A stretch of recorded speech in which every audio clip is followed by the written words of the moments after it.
రేపు రానున్న రోజుల్లో ఇచ్చేటువంటి పదవులు స్వయంగా వారే ఒక కూర్పుని చేకూరుస్తారని చెప్పేసి మేము మనస్ఫూర్తిగా నమ్ముతున్నామండి.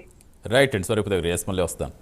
మల్లికార్జున గారు సార్ చెప్పండి. సో అంటే ఆల్రెడీ 2019 నుంచి యూత్ లీడర్గా బీజేపీలో మీ ప్రస్థానం కొనసాగిస్తున్నారు. సో అంటే ఎలా అనిపిస్తుంది ఇప్పుడు మీకు? అంటే ఆల్రెడీ కూటమి సర్కారు ఏర్పడిన తర్వాత మీ పార్టీ ఏ స్థాయి మేరకు ఆశిస్తోంది? అసలు మీ పార్టీలో ఎలాంటి అంతర్గత చర్చ సాగుతోంది? సార్ ఖచ్చితంగా ఈరోజు గత ప్రభుత్వం మనకందరికి తెలుసు, వ్యవస్థలన్నింటినీ నిర్వీర్యం చేసి ఈరోజు 2024లో సబ్కా సాత్, సబ్కా వికాస్, సబ్కా విశ్వాస్, సబ్కా ప్రయాస్ అనే ఈ నరేంద్ర మోదీ గారి స్లోగన్ ఏదైతే ఉందో 2047 వికసిత్ భారత్ వికసిత్ ఆంధ్రప్రదేశ్ లక్ష్యంగా ఇప్పుడు ఆంధ్రప్రదేశ్లో ఒక ఎన్డీఏ కూటమి అభివృద్ధి పథం వైపుకు వెళ్తుంది.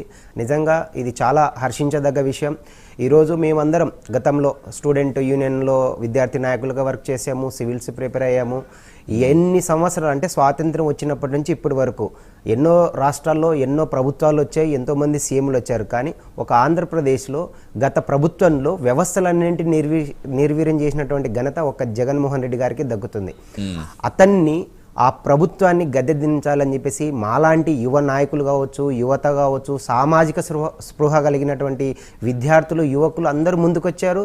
ఈరోజు కేంద్రంలో మోదీ గారిని ఎంత నమ్మారో రాష్ట్రంలో గౌరవనీయులు చంద్రబాబు నాయుడు గారిని, అదేవిధంగా ముఖ్యంగా ఈ కూటమి సక్సెస్ కావడంలో ముఖ్య పాత్ర వహించినటువంటి డిప్యూటీ సీఎం పవన్ కళ్యాణ్ గారు కూడా ఈరోజు చాలా ముఖ్య పాత్ర వహించారు. ఈరోజు ఖచ్చితంగా ఎన్డీఏ కూటమి ఏ విధంగా ముందుకెళ్తుందంటే ఖచ్చితంగా ఇప్పుడు మన ప్యానెల్లో ఉన్నటువంటి స్వరూపక్క గారు కావచ్చు, బ్రహ్మం గారు గురించి చెప్పినట్లు ఈరోజు పదవులు అనేటి పక్కన పెట్టి రాష్ట్రాభివృద్ధి క్షేమంగా ప్రతి ఒక్క విద్యార్థికి విద్యా ఉపాధి కల్పించాలనే లక్ష్యంతో ఈరోజు 60 సంవత్సరాల పైన ఉన్నటువంటి చరిష్మ కలిగినటువంటి చంద్రబాబు నాయుడు గారు కావచ్చు, అదేవిధంగా పొత్తుల విషయంలో ఎన్నో మెట్లు తగ్గి ఎంతోమంది భాజపా పెద్దలని కూడా మెప్పు పొంది ఈరోజు రాష్ట్రంలో సుస్థిరమైన పాలనను తీసుకొచ్చినటువంటి పవన్ కళ్యాణ్ గారికి కూటమి తరపున మేము ధన్యవాదాలు తెలుపుతున్నాం. ఈరోజు వాస్తవంగా ఇప్పుడు భర్తీ చేసేటువంటి నామినేటెడ్ పోస్టులు 3వ విడతగా మనం చెప్పుకోవచ్చు. గతంలో 2 విడతలుగా ఫస్ట్ ఫేజ్, సెకండ్ ఫేజ్ చేశారు. అన్ని రకాల కార్పొరేషన్లకు అంటే ఇప్పుడు ఎస్సీ, ఎస్టీ, బీసీ, మైనారిటీ, కాపు కార్పొరేషన్స్, ఇతర అన్ని రకాల వర్గాలకు సంబంధించిన కార్పొరేషన్లను భర్తీ చేయడంతో పాటు డైరెక్టర్లను, మెంబర్స్ను కూడా చేశారు.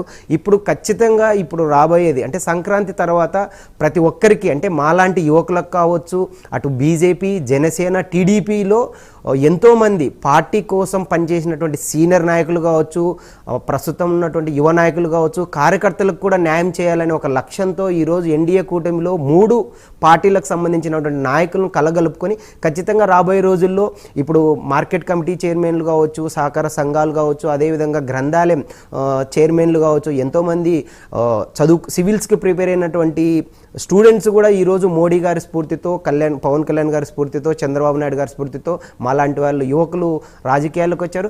ఖచ్చితంగా యువకులను, సీనియర్ నాయకులను, కార్యకర్తలను మేళవింపు చేసుకొని ఖచ్చితంగా రాబోయే రోజుల్లో ప్రతి ఒక్కరికి అవకాశాలు కల్పిస్తారనే నమ్మకం అయితే ఖచ్చితంగా ఉంది.